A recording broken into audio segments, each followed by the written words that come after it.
د مانځه متعلق یو مسله پوښتنه شوې وه چې امامت ته څوک مخکې کېږي، کوم کس امامت ته مخکې کېدی شي.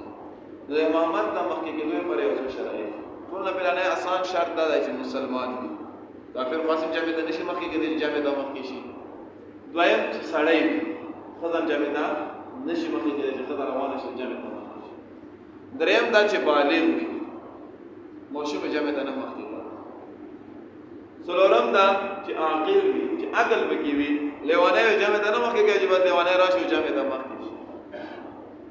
پنځم دا چې هغه د مانځه په مسالو باندې پوه وي، چې د مانځه مسالې خو معلومې دي، دا نه چې بس یو سړی راغلو او جامع ته مخکې شو، دا نه چې د مونځ مسالو باندې خبر وي چې د مانځه څه مسلې دي، دا نه چې بس مونځ ته مخکې کړی دی، نه بس اذا صاحب پوهېږي چې د صاحب په څه لازمېږي په ما باندې، نه په دا پوهېږي چې ما مونځ په شي باندې ماتېږي، مکروهات د مانځه نه پېژني، سنت نه پېژني، واجبات نه پېژني، په جامع ته خالي مخکې کړی، خالي مخکې کېدله نه ده.